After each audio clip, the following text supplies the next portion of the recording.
Saya diberikan teguran dan saya harus belajar dari kesalahan itu. Intinya apa yang kita usahakan itu atau apa yang kita jalani itu, kita benar-benar memahami dan cinta terhadap hewan yang namanya sapi itu.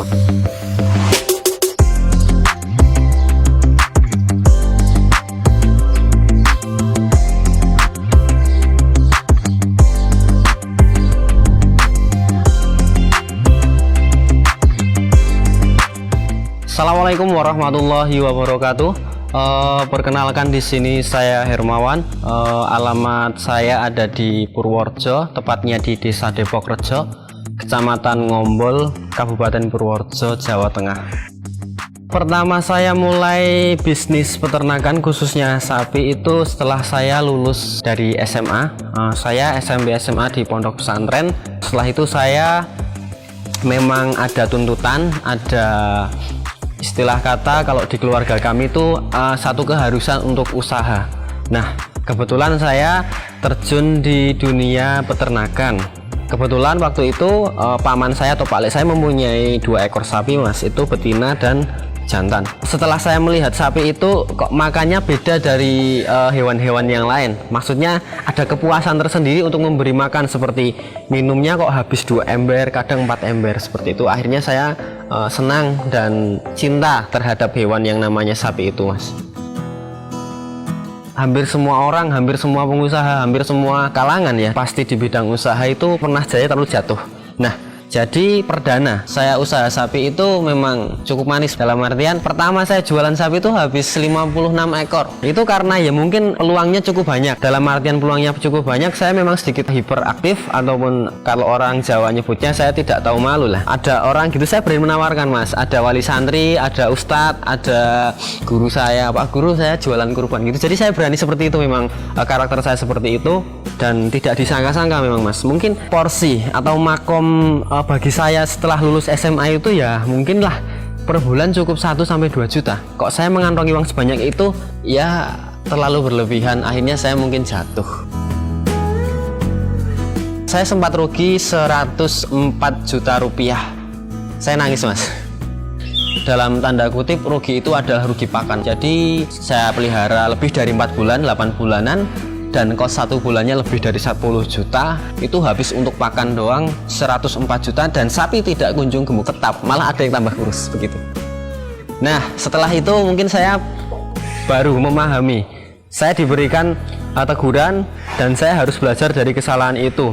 Intinya apa yang kita usahakan itu atau apa yang kita jalani itu, kita benar-benar memahami, cinta dan paham betul begitu, Mas. Jadi setelah kerugian 104 juta itu saya memelihara sapi tidak banyak, hanya untuk belajar dan belajar. Di situ ketemu benang merah, dan benang merah itu adalah karakter. Jadi sapi itu punya karakter. Nah, setelah itu terus terang saya tidak pernah ugal-ugalan masalah pakan. Jadi terkadang kan banyak peternak di situ yang mengunggulkan pakannya apa. Bagi saya itu pakan nomor 21. Jadi yang paling pokok adalah bagaimana sapi nyaman, ternak itu nyaman, yang punya nyaman, tenang, insya Allah asal sapi kenyang sehat pasti gemuk, dan pakan bebas sembarang begitu, Mas. Kenapa saya lebih suka sapi lokal? Karena status atau prinsipnya sapi lokal itu adalah sapi pekerja. Dia lebih dekat dengan manusia, dia lebih paham karakter manusia. Kalau sudah seneng sama manusia atau yang punya atau yang rawat, selamanya dia pasti akan nurut. Dan dibalik, kalau memang sudah jengkel, sudah tidak suka sama yang rawat ataupun yang pernah menyakiti, selamanya akan tidak nurut. Nah, istimewanya sapi lokal ini adalah sebenarnya sapi lokal sendiri mampu bersaing dengan sapi impor. Dalam artian sebenarnya sapi lokal itu dagingnya tidak kalah, kualitasnya tidak kalah, dan kuantitasnya tidak kalah dengan sapi-sapi impor. Contohnya ada di belakang saya. Alhamdulillah untuk sapi-sapi lokal yang ada di belakang saya sudah menjuarai semua untuk kontes atau pengadaan hewan tingkat nasional. Tingkat Jateng juga pernah. Dalam tanda kutip, sapi lokal bisa mencapai bobot 1 ton lebih. Sapi impor juga lebih. Jadi kesimpulannya sebenarnya tergantung perawatan. Cuma kadang kita melihat sapi-sapi impor seperti Limousin Simmental itu pertumbuhannya cepat, lalu kita berkutip kalau sapi Simmental dan Limousin itu menguntungkan. Tidak. Coba kita lihat sisi sedikit. resikonya besar mana antara sapi lokal sapi impor. Dan percaya tidak percaya, setiap pemeliharaan sapi Simmental Limousin atau sapi merah 10 ekor pasti ada yang masalah 1-2 ekor. Itu percaya atau tidak? Dan coba dipelihara sapi PO 10 atau 20, insya Allah sehat semua, cuma pertumbuhannya memang sedikit lambat. Artinya apa? Jadi sebenarnya untuk mencapai target yang diinginkan itu sama saja, cuma tergantung kita pengelolaannya gimana, kita manajemennya gimana. Dan saya yakin insya Allah mungkin 5 tahun atau 10 tahun ke depan sapi lokal khususnya sapi PO, sapi putih itu mampu dan berani bersaing dengan sapi impor segala jenis.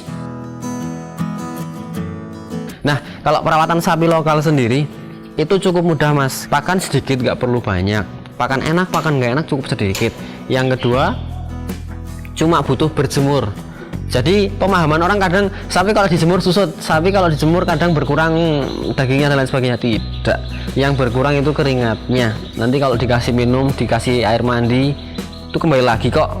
Kalau berjemur itu tujuannya untuk ya cuma, saya memahaminya masa ya sih setiap hari kita makan tidur dok. Kadang kan butuh berjemur, jalan-jalan juga. Jadi setiap habis makan selalu kalau tidak hujan sapi-sapi kami pasti berjemur dilanjut jalan-jalan, entah ditunggangi dan lain sebagainya. Tidak membedakan sapi lokal sama sapi impor, kami menganggap semua sapi sama, cuma karakter yang berbeda. Ada yang maunya dikipasin, ada yang maunya panasan, ada yang maunya setiap hari basah, ada yang maunya setiap hari kering. Itu bagaimana cara mengetahuinya? Ya yang setiap hari yang melihara. Jadi kembali lagi ke praktek dan titen, begitu mas.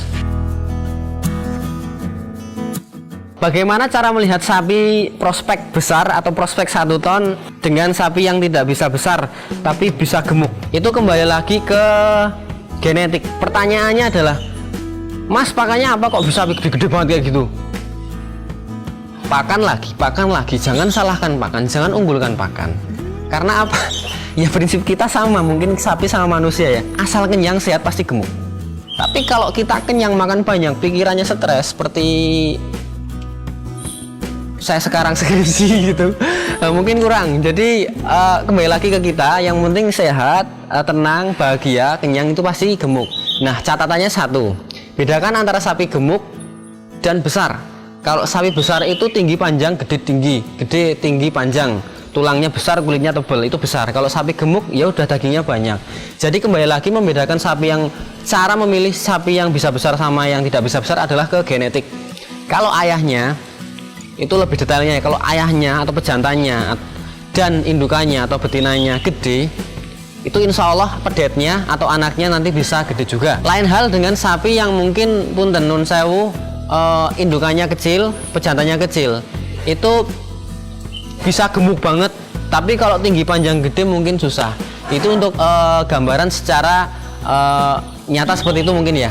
Tapi kalau tidak bisa melihat pejantan atau indukannya secara langsung, mungkin kita bisa melihat ciri-cirinya. Dan ciri-ciri itu sendiri mungkin bisa dipahami berbagai kalangan. Nanti sudah mungkin sudah cukup banyak yang liputan tentang cara memilih bakalan ya. Dari segi kepala gede, kaki-kaki gede karena kaki mungkin pondasi, ekor juga kulit tebal, itu merupakan ciri-ciri utama memang. Tapi kalau saya pribadi, saya kurang yakin kalau tidak melihat betina ataupun indukannya. Ketika saya melihat sapi betina atau indukannya atau pejantannya itu gede-gede semua dan anaknya kecil, saya berani mengatakan kalau ini sapi bisa besar. Kenapa? Karena memang ya genetiknya genetik besar, tidak menutup kemungkinan minimal anak itu seperti ayahnya atau seperti ibundanya. Lain hal dengan sapi-sapi yang kita tidak tahu asal mulanya atau kita tidak tahu genetiknya dari mana, ya mungkin seperti itu bisa besar, tapi kalau indukannya atau pejantannya cuma 5 kintal atau 400 kilo, 4 kintal, ya sudah kurang lebih seperti itu dan tidak bisa untuk prospek seperti yang diharapkan, seperti yang teman-teman lihat 1 ton up gitu, mungkin susah ya, bisa tapi susah sekali, butuh waktu yang cukup lama. Itu seperti itu mas. Jadi kembali lagi ke genetik dan terahnya. Untuk kendalanya sendiri sebenarnya hampir semua peternak atau hampir semua kalangan pasti punya kendala dalam berusaha. Khususnya kami yang beternak, mungkin semua peternak sudah tahu kendalanya adalah satu mas, pakan. Pakan itu cukup mahal. Kadang kalau di logika di nalar itu nggak ketemu. Masa iya pakan sapi sama daging sapi mahal? Pakan sapi mau nggak mau ya tetap dijalani. Tapi ya alhamdulillah masih ketemu mas. Nah mungkin itu masih rezeki gitu ya mas ya. Nah tapi lain hal dengan teman-teman yang lain, mungkin kalau kendalanya seperti itu ya sama, cuma kita menyikapinya bagaimana kita memberikan manage atau mengatur biar ketemu gitu mas. Intinya kendala saat ini yang paling berat adalah untuk pakan sapinya sendiri sama daging sapi, mahalan pakan sapinya.